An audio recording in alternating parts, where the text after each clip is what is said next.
आप कई लोग जो जल्दी खाना खाते हैं और अच्छी तरह चबाते नहीं, उनको गटकने के लिए पानी का सहारा लेना पड़ता है, बीच बीच में पानी पी लेते हैं। कई लोग तो कोल्ड ड्रिंक की बोतल रखते हैं साथ, थोड़ा अटकने लगा तो कोल्ड ड्रिंक पी। लेकिन जो अच्छी तरह चला के भोजन करते हैं उनको निगलना पड़ता है कि तो रस हो जाता है मुंह में ही, जो सलाइवा है, जो पाचक रस है, मिलकर, और वो आराम से पी जाते हैं। तो भोजन पीना चाहिए और जल खाना चाहिए। पानी पियो।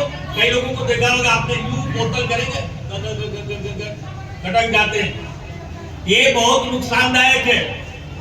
घुटनों में, बहुत सारे लोगों के घुटनों में दर्द इसके कारण भी होता है।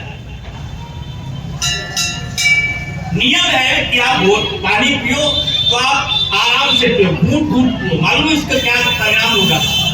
पानी का तापमान अलग होता है, आपके शरीर के अंदर का तापमान अलग होता है। अगर आप घूंट पिएंगे तो एक घूंट पानी पिएंगे तो क्या होगा? वो शरीर उसको अपने तापमान में परिवर्तित कर लेगा और वो जल, वो पानी आपको नुकसान नहीं करेगा। तो आइए अपने विषय पे आते हैं। हमको कथा को पीना है, रस को पीना है। तो जब भगवान शिव जी ने देखा कि नारायण इस रूप में, तो उन्होंने उनको नमस्कार किया। तो नमस्कार कैसे किया? छुप करके किया। और इसलिए छुप करके किया कि कहीं सामने जाने पर इनकी पोल खुल जाएगी, यानी इनका भेद प्रकट हो जाएगा। क्यों है? तो ये नारायण और अवतार लिया है इन्होंने नर रूप में। और अगर मैं सामने से जाके प्रणाम करूंगा, दुनिया देखेगी तो दुनिया समझ जाएगी कि जिनको भगवान शिव प्रणाम कर रहे हैं वो तो सामान्य मनुष्य हो ही नहीं सकते। तो इसलिए उन्होंने छुप करके प्रणाम किया। और क्या कह करके प्रणाम किया? जय सच्चिदानंद जग पावन, अस कही चले मनोज न सावन। उन्होंने भगवान से क्या कहा? जय सच्चिदानंद। भगवान सच्चिदानंद स्वरूप में। और क्या है? विश्वोत्पत्त्यादि हेतवे। उत्पत्त्यादि के साथ में, जो उत्पत्ति के साथ में आदि शब्द जुड़ा है, इसमें तीनों चीजें मान लेनी चाहिए, समझ लेनी चाहिए।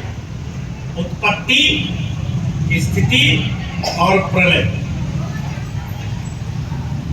जिनके कारण, सबके जो मूल कारण है, जो इन सबके मूल हेतु है,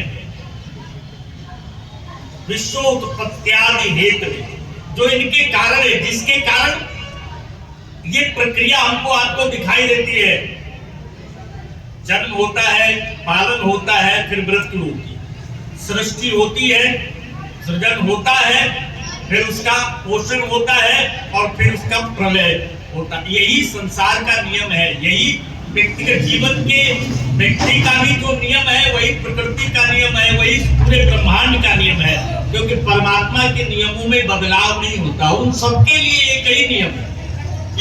तो ऐसे परमात्मा जो सच्चिदानंद स्वरूप है और तीनों सृजन, स्थिति और प्रलय तीनों के कारण है, मूल कारण है। तो क्या कहते हैं? सच्चिदानंद स्वरूप है, विश्वोत्पत्त्यादि हेतवे। आप क्या कर रहे हैं? नमस्कार कर रहे हैं। क्यों कर रहे हैं? तापत्रय विनाशाय। ये तीन प्रकार के ताप हैं जिसमें प्राणी झुलसते रहते हैं। दैहिक, दैविक, भौतिक तापा। ये तीन ताप हैं। दैहिक ताप, दैविक ताप और भौतिक ताप, जो अंदर से, जैसे आपको जूड़ी हो गई, बुखार हो गया, कोई अंदर से रोग हो गया, डिप्रेशन हो गया, अनिद्रा हो गई, ये सब क्या है? ये दैहिक ताप है। दैविक ताप, बाढ़ आ गई, सूखा पड़ गया, अकाल पड़ गया, कुछ और अघटित था जो बाहर घटित हो गया। और भौतिक ताप, किसी का एक्सीडेंट हो गया, कोई कहीं गिर गया, कोई किसी का काम नहीं चल रहा है, किसी को किसी तरह का दुख है, किसी को किसी तरह का, तो ये जो पाप है इनमें प्राणी परेशान है। किसी ने बड़ा अच्छी बात कही, बोले कोई तन दुखी, कोई मन दुखी, कोई धन से भया उदास और थोड़े थोड़े सब दुखी, एक सुखी राम का दास।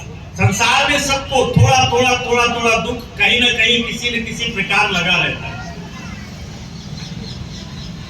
तो हम भगवान को प्रणाम कर रहे हैं। वयम, वयम का मतलब आप भी, मैं भी, सब मिलकर के इनको प्रणाम कर रहे हैं।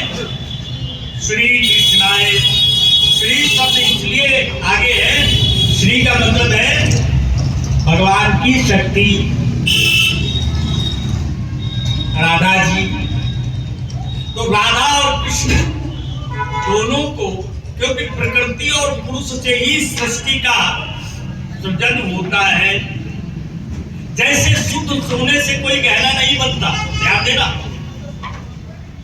अगर गहना कोई ऑर्नामेंट बनाना है, कोई आपको अंगूठी बनानी है, कंगन बनाना है, तो सोने में कुछ न कुछ मिलाना पड़ता है। इसी प्रकार वो जो शुद्ध निर्विकार ब्रह्म है,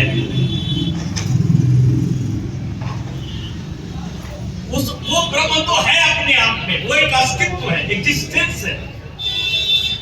लेकिन जब उसको इस संसार की सृजन, इस संसार की सृष्टि करनी होती है, तो उनकी प्रकृति, उनकी माया, उनकी शक्ति उनके साथ होती है, वो भी उन्हीं की है। इसलिए हम दोनों को प्रणाम करते हैं। और किस लिए प्रणाम करते हैं?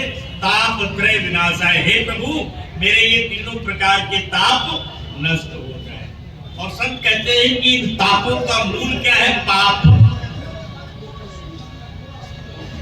पाप जो है, पापों के कारण ही ताप सहन करने पड़ते हैं। वो पाप अभी के हो, 10 साल पहले के हो, 50 साल पहले के हो, 1 जन्म पहले के हो, 2 जन्म पहले के हो। इसलिए हम भगवान को प्रणाम करते हैं। और इसके साथ अब हम आगे बढ़ते हैं। आज जिस कथा का हम लोग श्रवण करने जा रहे हैं, जिस कथा का आयोजन यहाँ पे है, वो है श्रीमद् भागवत कथा। भागवत का मतलब जो भगवान की भक्ति में लगा है वो भी भागवत है। भगवान स्वयं भी भागवत है। जो भगवान का प्रेमी है, भक्त है, वो भी भागवत है। ये जो महाग्रंथ हमारे सामने है, ये भी भागवत है। इस भागवत की बड़ी विशेषताएं हैं और वो हमारे सामने प्रकट होंगी इस कथा के माध्यम से।